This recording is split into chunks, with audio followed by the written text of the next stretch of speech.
Assalamualaikum warahmatullahi wabarakatuh. Halo semuanya, perkenalkan nama saya Prilia Hartini Tias, NIM 2120201065 dari Prodi Administrasi Publik kelas A1, Fakultas Bisnis, Hukum, dan Ilmu Sosial Universitas Muhammadiyah Sidoarjo. Pada saat ini, bangsa Indonesia sedang menghadapi kondisi berbagai krisis permasalahan ketahanan nasional, baik militer maupun non-militer, langsung maupun tidak langsung, dan dari luar maupun dari dalam negeri yang akan berdampak pada stabilitas sebuah negara. Apalagi saat ini, Indonesia merupakan salah satu dari sekian banyak negara yang kesulitan menghadapi krisis pandemi COVID-19 dari segi ideologi, politik, ekonomi, sosial budaya, lingkungan alam, maupun pertahanan dan keamanan. Salah satu permasalahan dari banyaknya yang dihadapi oleh negara Indonesia adalah ketahanan pangan. Kenapa ketahanan pangan termasuk ketahanan nasional? Karena kebutuhan pangan ini adalah kebutuhan mendasar bagi setiap makhluk hidup untuk dapat mempertahankan hidup yang harus dipenuhi demi keberlangsungan hidup. Kecukupan pangan merupakan hak asasi yang layak dipenuhi oleh setiap negara. Jadi, kekuatan apapun dimiliki oleh negara Indonesia tidak bisa menjaga negara dengan baik kalau ketahanan pangan mengalami permasalahan kondisi pangan yang kritis, bahkan dapat membahayakan stabilitas ekonomi maupun stabilitas nasional. Oleh karena itu, sangat penting peranan ketahanan pangan dan kekuatan negara dalam menyiapkan makanan rakyat Indonesia. Krisis ketahanan pangan ini bisa terjadi karena negara Indonesia yang pertama, memiliki ketergantungan impor bahan pangan. Padahal jika kita saksikan bahwa Indonesia kaya akan sumber daya alam yang melimpah, baik di daratan maupun di lautan, dengan iklim tropis dan tanah yang subur, ditambah dengan luasnya lautan Indonesia, seharusnya kita menjadi penyedia kebutuhan-kebutuhan tersebut, terkhusus bagi masyarakat tersendiri tanpa harus mengimpor barang atau kebutuhan pokok dari luar negeri yang sekiranya kita bisa memaksimalkan dengan sendirinya. Yang kedua, adanya mafia pangan yang mengambil keuntungan besar dari impor bahan sembako dari negara lain.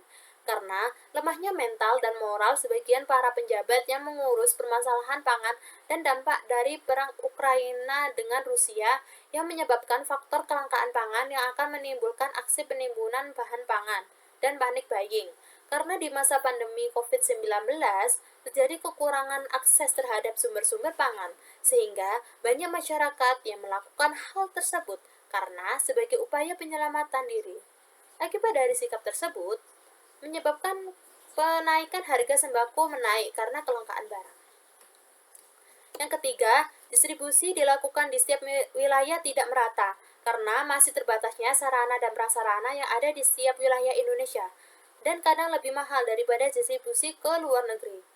Hal ini menyebabkan banyak masyarakat di Indonesia mengkhawatirkan akan kelaparan, dan pemerintah hanya memprioritaskan pada penyusunan program bansos, uang tunai, pemberian potongan tarif listrik rumah tangga, serta pemberian intensif pada calon tenaga kerja melalui kartu prakerja, yang sifatnya hanya karitatif.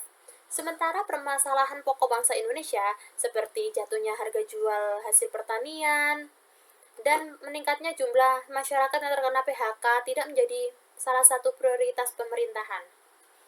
Jika krisis ketahanan pangan ini tidak bisa diselesaikan, maka krisis pangan dapat menciptakan kemiskinan jangka panjang, yang akan menyebabkan peningkatan kesenjangan sosioekonomi, pendalaman kemiskinan di kelompok, masyarakat miskin, dan malnutrisi terutama untuk anak-anak. Krisis pangan ini juga pada berpotensi menimbulkan pergolakan sosial politik seperti kerusuhan sosial. Menurut pendapat saya, dalam memaknai krisis pangan adalah masalah pemenuhan pangan bagi seluruh penduduk di suatu wilayah, mestinya menjadi sasaran utama kebijakan suatu negara. Indonesia sebagai negara dengan jumlah penduduk yang besar menghadapi tantangan yang sangat kompleks dalam memenuhi kebutuhan pangan penduduk.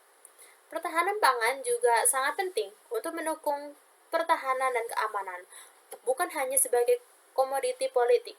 Pangan merupakan komoditi yang memiliki fungsi sosial dan politik baik nasional maupun global. Untuk itulah, ketahanan pangan mempunyai pengaruh yang penting terhadap keamanan.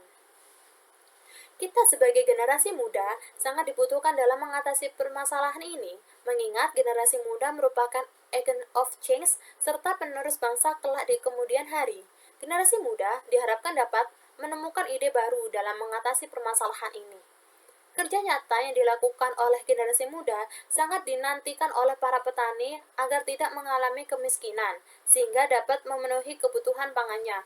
Oleh karena itu, bentuk aksi nyata yang harus kita lakukan dalam menghadapi krisis ketahanan pangan ini adalah yang pertama, memanfaatkan dan memaksimalkan sumber daya yang dibutuhkan dalam ketahanan pangan sehingga bisa memenuhi kebutuhan pangan di Indonesia.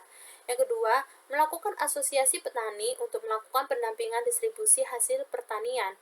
Yang ketiga, melakukan kampanye melalui media massa agar banyak yang menerapkan penganekaragaman pangan. Yang keempat, melakukan inovasi untuk membantu para petani agar dapat memaksimalkan kebutuhan pangan negara. Yang kelima, mengedukasi masyarakat agar tidak menimbun sembako agar dapat menstabilkan harga jual pasar dengan cara bertani di lahan yang sempit, cara membuat proposal usaha, dan cara yang lain-lainnya. Yang keenam, melakukan pemberdayaan kepada para petani agar dapat memaksimalkan produksi pangan untuk kebutuhan negara. Yang ketujuh, harus berperan aktif dalam kegiatan urban farming.